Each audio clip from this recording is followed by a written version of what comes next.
आप लोग जो सरकारी नौकरी की लड़ाई लड़ रहे हैं, उधर वो कह रहे हैं कि क्या देश जो है सरकारी बाबू ही चलाएंगे, यानी प्राइवेट सब कुछ जो होना चाहिए।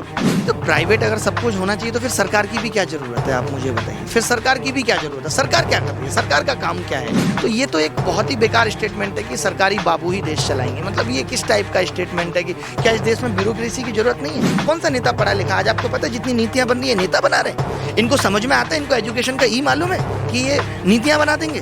तो वो नीतियां बना कौन रहा है, जो वहाँ बैठा हुआ ब्यूरोक्रेट है वो नीतियां बना रहे हैं। आपके हाथों में पूरा देश है, आप उसे सही से नहीं चला पा रहे। उसको सही से चलाने के लिए आपको बेचना पड़ रहा है, लाल किले से लेकर के लीज पे देना पड़ रहा है, रेलवे को बेचना पड़ रहा है, और आप हमें आत्मनिर्भर होना सिखा रहे हो। अगर नेता ऐसे होते हैं तो हमें नेता सबसे नफरत है, घृणा है कि जो अपनी प्रजा का, एक राजा अगर इतना ध्यान नहीं रख पा रहा है कि उसकी प्रजा क्यों दुखी है, चाहे वो किसान हो या कोई भी हो। सोचिए, किसान तो अन्नदाता है इस देश के, और बेरोजगार भी कौन है, किसानों के ही बच्चे हैं। सोशल मीडिया पर, ट्विटर पर लगातार ट्रेंड हो रहा है मोदी जी रोजगार दो। 35 से 40 लाख अभी तक ट्वीट हो चुके हैं, लेकिन सरकार की तरफ से अभी तक कोई जवाब नहीं आया है। और इसके जो इसको लीड कर रहे हैं इस कैंपेनिंग को, अभिनय सर हमारे साथ में हैं। अभिनय जी टेक्निकल चीज़ों पर बात करेंगे, लेकिन उससे पहले एक सवाल है आपसे। सवाल ये है कि आप जो है बोल रहे हैं, आप टीचर भी हैं, अपना कोचिंग का जो है वो भी चलाते हैं, इंस्टीट्यूट भी चलाते हैं, क्यों आप इधर आ रहे हैं? अच्छा भला कोचिंग का काम करिए, खूब पैसा है इस काम में जो है, अपना उधर जाइए। बेकार में इधर फंस रहे हैं, पता चलेगा रेड सीबीआई की जो है रेड पड़ गई, ईडी की रेड पड़ गई। बहुत सारे समझदार लोग जो हैं वो यही गणित लगाते हैं और चुप रहते हैं। आप क्यों जो है बोल रहे हैं? नहीं, वही लोग चुप रहते हैं जिनके अंदर सेटिस्फेक्शन नहीं है। हम सारी दुनिया, सबके लिए सफलता के अलग अलग मायने हैं, और हर आदमी सेटिस्फेक्शन के पीछे, सुकून के पीछे। अब किसी को वो चीज़ पैसा दे रही है, जैसे मैं ये नहीं कहूँगा कि कोई पैसा ना कमाए या मैंने पैसा नहीं कमाया। मैं कहता हूँ कि दौड़ते दौड़ते एक दिन थमना है। तो मुझे वो चीज़ समझ आ गई है। भगवान बुद्ध भी दौड़े थे फिर थमे थे, तो मैं थम चुका हूँ। मतलब मुझे अपने जीवन में सेटिस्फेक्शन है। मुझे पैसा, वो सारी चीज़ें अट्रैक्ट नहीं कर पाती कि मुझे बहुत पैसा होगा तो मैं खुश हो जाऊंगा। नहीं, ऐसा नहीं है। आज अगर कोई ये कहे कि मैं पॉलिटिकल लीडर बनने के लिए ऐसा कर रहा हूँ, तो मैं शायद ये बताना चाहता हूँ आपके चैनल के माध्यम से उन लोगों को कि मैं उन लीडर या उन सब लोगों से बहुत आगे हूँ किसी भी चीज़ में। लोग नेताओं को डर से प्यार देते हैं, रेस्पेक्ट देते हैं, मुझे लोग वैसे ही इतना प्यार और रेस्पेक्ट देते हैं। और जहाँ तक पैसे की बात है तो मैं यहाँ पे अब क्या ही बोलूँ, सब लोग जानते हैं। तो ऐसा नहीं है, मैं पढ़ा के जो पैसा कमा रहा हूँ, अगर मैं ये देख रहा हूँ कि वहाँ पे सक्सेस रेट ही नहीं है, तो क्या मेरे अंदर डिससेटिस्फेक्शन नहीं आ रहा कि यार संतुष्टि किस बात की है? पढ़ा किस लिए रहे? हम पढ़ाना हमने शुरू किस लिए किया था? कि हम लोगों के घर में खुशियाँ लाएंगे, लेकिन खुशियां तो नहीं आ रही। हम तो सरकार की जिस तरह से आप कैंपेनिंग कर रहे हैं, तो ये डर नहीं है कि सीबीआई ईडी के रेड पड़ जाएगी और फला जो है चार्ज लगा दिए जाते हैं? नहीं, देखो, अगर आप अच्छा करते हो, आज इतने सारे लोगों का प्यार हमारे साथ है, अगर आप अच्छा करते हो, ऊपर वाला भी देख रहा है, तो डर किस बात का? डर होता है जब किसी चीज़ का मोह हो। यहाँ मोह की बात ही नहीं है। यहाँ मोह सिर्फ उस अंतरात्मा की संतुष्टि के लिए है कि 1000 लोग, लाख लोगों का भला करके जो संतुष्टि मिलेगी, उसमें संतुष्टि है। तो मुझे नहीं लगता इसमें डर की क्या बात है। मतलब अब वही तो मैं कह रहा हूँ कि ये डर सबके अंदर है, जो आप कह रहे हैं, मीडिया के भी अंदर है। अगर सब इस डर को दबाए बैठे रहे, तब तो सरकार और बड़ी तानाशाह हो जाएगी। तो ये डर कभी तो फूटेगा ना। तो उसकी शुरुआत अब हो चुकी है। मैंने उस चीज़ की शुरुआत कर दी कि इस डर से निकल के सरकार से सवाल करो। और वो डर इसलिए था ना कि हमने मोदी जी की इतनी तारीफ कर दी थी, चाहे कोई भी हो। आज आप बाबा रामदेव को ही देख लो, सब क्या कहते थे? 35 रुपये पेट्रोल चाहिए कि नहीं, सरकारी नौकरी चाहिए कि नहीं, हम सब हाँ करते थे। इतनी तारीफ हमने मोदी जी के आने से पहले ही कर दी थी कि अब बाबा रामदेव भी बचे बचे फिर रहे हैं। हर आदमी बचता बचता फिरता है कि यार मैंने ही तारीफ की थी, लोग क्या करेंगे? फिर ये कहेंगे 5 साल पहले तो आप ऐसा कर रहे थे। अगर उन्होंने 5 साल पहले आपने उनका सपोर्ट किया, मेरा ये मानना है हमने भी मोदी जी को सपोर्ट किया, बट अब अगर वो गलत कर रहे हैं तो क्या आवाज़ उठाना हमारा फ़र्ज नहीं है? हालत कुछ ऐसी हो गई है, जैसे एक लड़का अगर अपनी गर्लफ्रेंड के बारे में घर बता दे कि मुझे इससे शादी करनी है, और उसके बाद वो उससे उसका रिश्ता ठीक भी ना चले, तो वो सिर्फ इस डर से ढोता रहता है कि यार अब तो घर पे भी पता है, दोनों के घर पे भी पता है। वो वाली कुछ सिचुएशन हो गई है। तो मेरा ये मानना है कि उस डर को तोड़ो और कहो कि अब अगर बात नहीं बन रही, यहाँ तक बहुत अच्छा था, तो हम सरकार के खिलाफ आवाज़ उठाएंगे। गलत हो रहे उसके खिलाफ आवाज़ उठाएंगे। इसमें डर कैसा भाई? हमने किसी का बुरा थोड़ी किया है। हमने क्या सरकार को टैक्स नहीं दिया? आज हम क्यों सरकार से सवाल कर रहे हैं? हम टैक्स नहीं भरते, उस टैक्स को बांटने के लिए तो कह रहे हैं सरकार क्या अपने घर से दे रही है कुछ? तमाम लोग टैक्स भर रहे हैं, हम जैसे लोग टैक्स भर रहे हैं, उस टैक्स को ही तो कह रहे हैं कि ठीक तरीके से वितरण करो। उस टैक्स का आप क्या कर रहे हैं कि दिल्ली में आपने बोर्ड लगा दिए, केजरीवाल हिसाब दो। आप हमारे पैसे का गलत इस्तेमाल कर रहे हैं और हम उसके सही इस्तेमाल की बात करें तो इसमें हमने क्या गलत कर दिया? तो गलत है ही नहीं। देखिए, डर तब होता है जब आप गलत करते हैं। मुझे लगता है कि हमने गलती की नहीं, तो डर किस बात का? चलिए, लेकिन बहुत सारे लोग जो हैं सही बोलकर ही जेल में हैं, जैसे कई सारे मामले हैं दिशा रवि का हमने देखा है। लेकिन अब टेक्निकल उस पर इशू की बात करते हैं। कैसे समझाएंगे एक कॉमन मैन को, एक जो रेडी पटरी वाला आदमी है, खोमचे वाला आदमी है, कि आपकी जो मुहिम है वो ज़रूरी है? 1 मिनट में समझाइए उनको कि आप जो है वो उनके लिए लड़ाई लड़ रहे हैं। नहीं, देखिए, मुझसे आज अगर 2.5 करोड़ बच्चे पेपर भर रहे हैं, एग्जाम भर रहे हैं, तो क्या उनके माँ बाप को नहीं पता कि उनकी जॉब भी नहीं लग रही? वो स्थिति नहीं देख रहे? तो मैंने तो ये बच्चों से ही गुजारिश की है कि वो अपने माँ बाप और उन सबको इस बारे में बताएं कि पढ़ के भी आज इस सरकार में नौकरी लेना मुश्किल हो रहा है। आप देखिए कि बंदे पीएचडी करके, पोस्ट ग्रेजुएट होके 70 वैकेंसी पियोन की निकली और उसका फॉर्म भर रहे हैं। मैंने सन 2017 में भी ये चलाया था कि पीएचडी वाला बंदा, बीएड करे हुए बंदा नाला साफ कर रहे हैं। ये स्थिति देश की आ गई। अब इससे ज़्यादा और क्या बताने बाकी रह गया? नहीं, कौन सा आप जैसे कि 2017 से आप बता रहे हैं कि 2017 से अभी तक वैकेंसी नहीं हुई है, ये टेक्निकल बातें जो है बताइए ताकि लोगों को दिल को छुए कि वाकई जो है वो गलत हो रहा है। नहीं, अब आप देखिए 2021 चल रही है और 2018 वालों का भी रिजल्ट नहीं आया। ज्वाइनिंग तो बहुत दूर की बात है, और अभी 2017 की भी कंप्लीट ज्वाइनिंग नहीं हुई। 2000 मतलब 4 साल में ऐसा नहीं हो पा रहा। अगर हम यूपी में शिक्षक भर्ती की बात करें तो उनका भी सेम हाल है कि वो 4-5 साल चली है।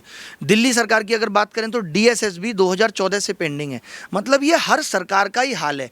हमारी गुहार तो केंद्र सरकार से इसलिए है क्योंकि हमने मोदी जी के नाम पे वोट दिया, हमने सरकार को जिताया मोदी जी के नाम पे। अब की बार मोदी सरकार, चुनाव जो था देश का वो मोदी सेंट्रिक हो चुका था। तो अब अगर देश में समस्याएं आ रही हैं तो हम मोदी जी से शिकायत इसलिए कर रहे हैं, सरकार के खिलाफ इसलिए हैं क्योंकि ये सारी संस्थाएं, चाहे वो SSC हो, UPSC, रेलवे, सब मोदी जी या सेंट्रल गवर्नमेंट के अंडर काम करती हैं। और जब सरकारी मोदी सरकार बन चुकी है तो सवाल किससे करें? इसीलिए कहा है कि मोदी रोजगार दो। लेकिन मोदी जी ने संसद के अंदर ये भी कहा कि क्या देश अब सरकारी बाबू ही चलाएंगे? आप लोग जो सरकारी नौकरी की लड़ाई लड़ रहे हैं, उधर वो कह रहे हैं कि क्या देश जो है अब सरकारी बाबू ही चलाएंगे, यानी प्राइवेट सब कुछ जो होना चाहिए अब। तो प्राइवेट अगर सब कुछ होना चाहिए तो फिर सरकार की भी क्या ज़रूरत है? आप मुझे बताइए, फिर सरकार की भी क्या ज़रूरत है? सरकार क्या कर रही है? सरकार का काम क्या है? अगर सब कुछ प्राइवेट ही हो जाएगा तो फिर सरकार की नीड किस लिए? सरकार की नीड इसीलिए तो थी कि वो सारा कुछ अच्छे से देखे और करे। क्या सरकार इतनी बड़ी, मतलब हम पूरे देश की रेस्पॉन्सिबिलिटी तो सरकार को दे दें और सरकार कहे कि अब मैं ये रेस्पॉन्सिबिलिटी प्राइवेट लोगों के हाथ में दे रहा हूँ, तो ये किस हद तक सही है? मतलब हमने देश की, आपने ये बात पहले क्यों नहीं बताई थी? अगर आप ये बात पहले ही बता देते तो मुझे नहीं लगता कि लोग इतने बहुमत के साथ जिताते। तब मोदी जी को ये बात नहीं पता थी कि प्राइवेटाइजेशन करेंगे, तब उन्होंने 2 करोड़ रोजगार का वादा कैसे कर दिया था? तो ये तो एक बहुत ही बेकार स्टेटमेंट है कि सरकारी बाबू ही देश चलाएंगे। मतलब ये किस टाइप का स्टेटमेंट है? कि क्या इस देश में ब्यूरोक्रेसी की जरूरत नहीं है? कौन सा नेता पढ़ा लिखा? आज आपको पता है जितनी नीतियां बन रही है नेता बना रहे हैं। इनको समझ में आता है, इनको एजुकेशन का मालूम है कि ये नीतियां बना देंगे। तो वो नीतियां बना कौन रहा है? जो वहाँ बैठा हुआ ब्यूरोक्रेट है वो नीतियां बना रहा है। हर नेता को सचिव की जरूरत क्यों है फिर? अगर सरकारी बाबू देश नहीं चलाएंगे तो हर नेता को सचिव की जरूरत क्यों है? हर एक के पीछे सेक्रेटरी क्यों है? आप बताइए। तो फिर तो ये अकेले ही चला लें। इनके भाषण तक तो लोग लिख के देते हैं, तब जाके ये पढ़ के सुनाते हैं। और अब बात आ रही है कि सरकारी लोग जो है बाबू ही देश को चलाएंगे। लेकिन सवाल ये है तो कि ये दोहरा मुंह है सरकार का। मुझे लगता है मोदी जी की ये दोहरी मुंह वाली बात है कि कभी कुछ कहना और कभी कुछ कहना। आप ट्विटर पर कैंपेनिंग चला रहे हैं, फेसबुक पर, ट्विटर, तमाम प्लेटफॉर्म पर आप हैं, लेकिन एक हमारे सामने उदाहरण ये भी है कि किसानों का आंदोलन चल रहा है।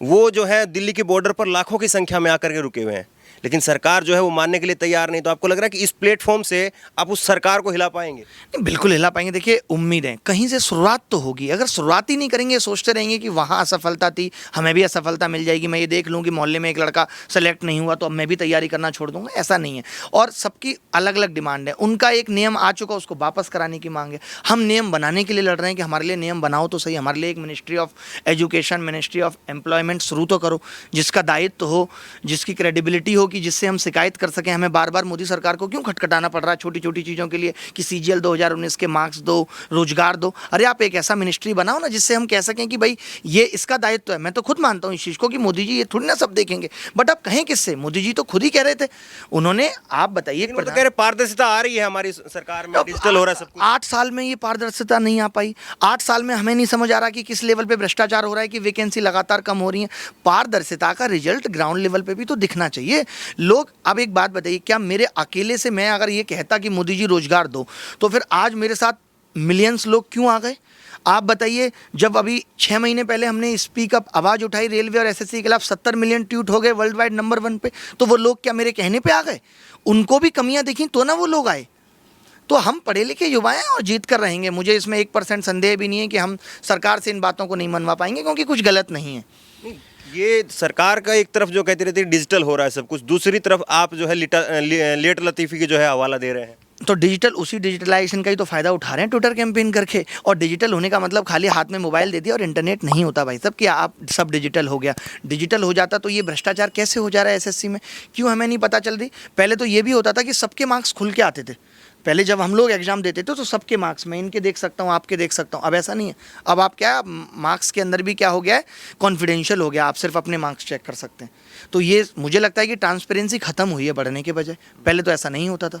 पहले क्या था, क्योंकि आप थोड़ा समझिए, मोदी जी तो हर बात पर ये कहते हैं कि पहले जो है इतनी खराब व्यवस्था थी, देश गड्ढे में था, गड्ढे भर रहे हैं हम, तो पहले के गड्ढे ज़्यादा बात, आप मोदी जी की इन बातों को ही अगर कह रहे हैं, आप बताइए, इतना बड़ा हमने ट्विटर कैंपेन अभी किया और पहले किया, और मोदी जी कहते हैं कि मैं जनता के बहुत करीब हूँ। हर बात पे वो ट्वीट कर देते हैं। उन्होंने तो अब की बार ट्रम्प सरकार भी ट्वीट कर दिया, या मोदी जी के बिना कहे मिनिस्ट्री ने अभी रिहाना वाली बात पे ट्वीट कर दिया था। क्या ये आवाज़ मोदी जी तक नहीं पहुंची?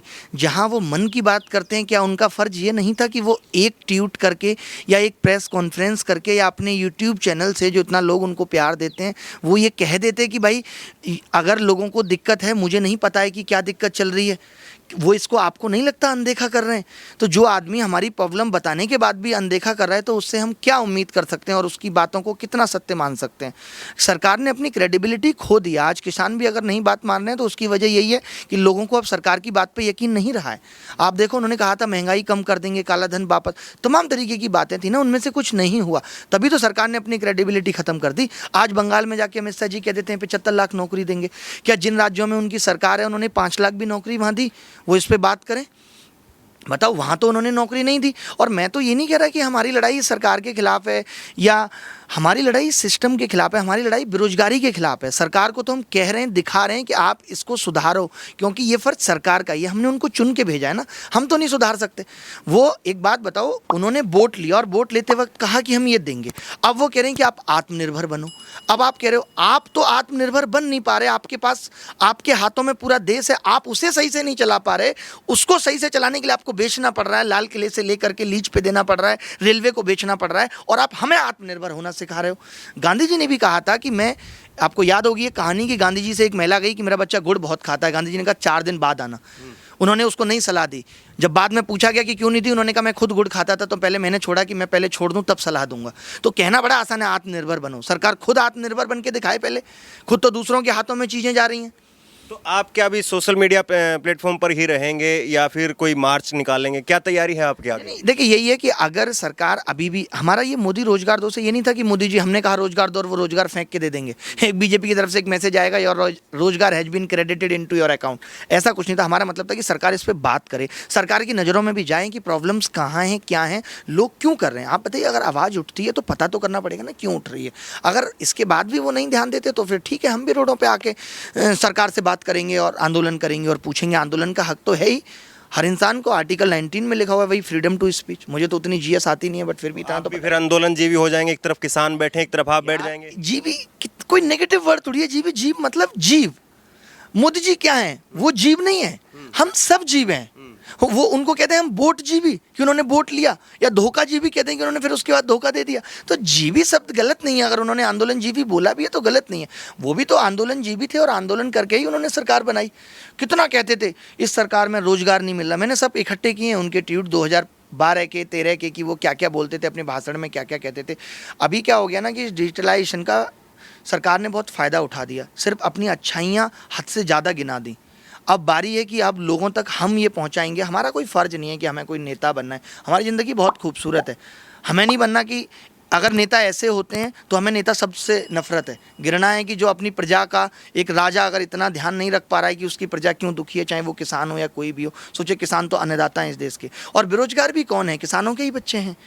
कौन है? आप एक बात बताइए, सरकारी नौकरी मांगने के पीछे क्या रीजन है? भाई आदमी ये चाहता है, गांव के लोगों पे, आपके ही गांव की मैं बात कर लूँ, कितने लोग होंगे जिनके पास दो पैसे हैं बिजनेस करने के लिए, जिनके पास ज़मीन भी नहीं है? हमारे खुद के पास नहीं थी तो हमने क्या रास्ता अपनाया कि यार एक सरकारी नौकरी लेके अपने घर के स्टेटस को इतना बढ़ा सकें।